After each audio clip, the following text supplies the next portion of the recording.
एक समय की बात है, गौतम बुद्ध अपने शिष्यों को उपदेश दे रहे थे। इसी दौरान वहां हैरान परेशान राजा अजातशत्रु आ पहुंचे।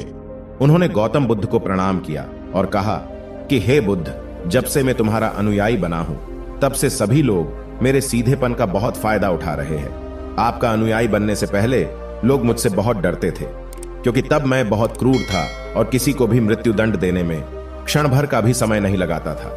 आपका अनुयायी बनने के बाद अब मेरा मन इन कामों को करने को तैयार नहीं होता है और मैं सभी लोगों को प्रेम देना चाहता हूं, परंतु कुछ लोग इस बात का गलत फायदा उठा रहे हैं और इससे मेरी प्रजा को बहुत खतरा है।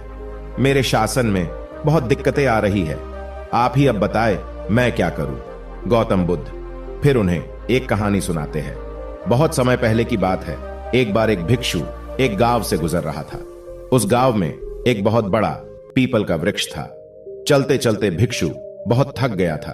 उसने सोचा कि उस वृक्ष के नीचे थोड़ा आराम कर लिया जाए। वह वहां पहुंचा ही था कि कुछ लोग उसे रोक देते हैं और भिक्षु से कहते हैं कि वहां तुम मत जाओ, वहां एक बहुत जहरीला सांप रहता है।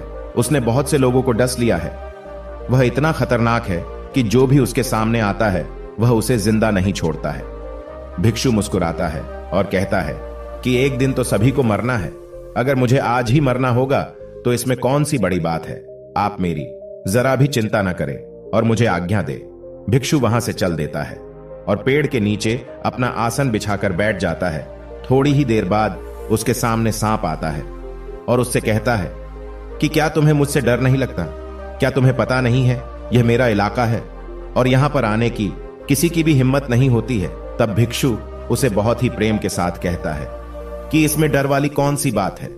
तुम जो भी करते हो वह इसलिए करते हो क्योंकि तुम्हें डर है कि कोई तुम्हें मार ना दे, इसीलिए तुम दूसरों को डराते हो। मुझे किसी बात का डर नहीं और ना ही मुझे मृत्यु का डर है और ना ही जीवन की लालसा है। कोई मुझे नुकसान पहुंचा ही नहीं सकता, तो फिर मैं क्यों डरूं?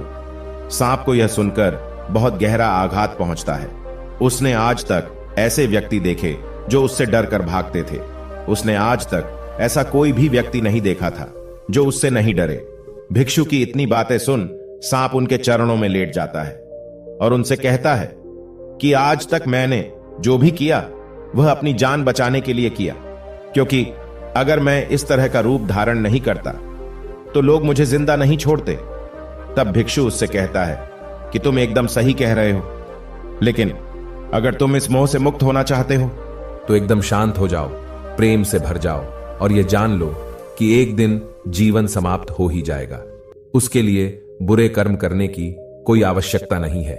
इतना कहकर वह भिक्षु वहां से चला जाता है और सांप उस भिक्षु की सारी बातें अपने दिमाग में बैठा लेता है और वह यह तय करता है कि आज से वह कोई भी गलत काम नहीं करेगा। सांप सभी बुरे कर्मों को छोड़ देता है, लेकिन इसका उस पर उल्टा असर पड़ता है। जो लोग उसे पहले देखकर भागते थे अब उसके सीधेपन का गलत उपयोग करने लगे।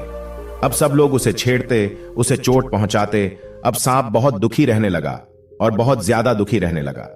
अब उसके शरीर पर बहुत से चोट के निशान बन गए, क्योंकि अब वह लोगों को नुकसान नहीं पहुंचाता था और सभी लोगों के साथ प्रेम से रहने की कोशिश करता था। लेकिन लोगों में उसके प्रति जो भय था वह ही उसे सुरक्षित रखता था। कुछ दिनों बाद वह भिक्षु फिर से उसी पेड़ के नीचे आता है और वहां अपना आसन बिछाकर बैठ जाता है और उस सांप को देखकर बड़ा आश्चर्यचकित होता है कि पहले सर्प की क्या स्थिति थी, लेकिन अब सर्प की क्या स्थिति हो गई है। और वह उस सर्प के लिए बहुत चिंतित भी होता है। उस भिक्षु को देखकर सांप कहता है, हे भिक्षु, जब से आपने मुझसे कहा कि मैं शांत हो जाऊं और प्रेम को अपनाओ, तब से लोगों ने मुझसे बहुत गलत व्यवहार करना शुरू कर दिया, जिससे मुझे जीवन जीने में बहुत कठिनाई हो रही है। अब आप ही बताएं मुझे क्या करना चाहिए। फिर वह भिक्षु कहता है कि हे मित्र, मैंने तुमसे यह नहीं कहा था कि तुम अपने स्वभाव को ही बदल लो। तुम सर्प हो और क्रूरता ही तुम्हारा स्वभाव है। अगर तुम क्रूरता नहीं रखोगे तो लोग तुम्हें खत्म ही कर देंगे। लेकिन इसका मतलब यह नहीं है कि तुम्हारे भीतर जो उद्देश्य है उसे गलत रखो। तुम्हें भीतर से अपने आप को सही रखना है और बाहर से खुद को वह दिखाना है जो जरूरी है, क्योंकि सर्प एक जहरीला जीव है और लोगों में उसके लिए भय होना आवश्यक है। अगर लोगों के अंदर तुम्हारे लिए भय नहीं होगा तो लोग तुम्हें नुकसान ही पहुंचाएंगे, लेकिन तुम्हें भीतर से अपने आप को सही रखना चाहिए कि तुम्हें किसी को नुकसान नहीं पहुंचाना है, केवल अपना भय बनाए रखना है। गौतम बुद्ध कहते हैं कि राजा अजात शत्रु।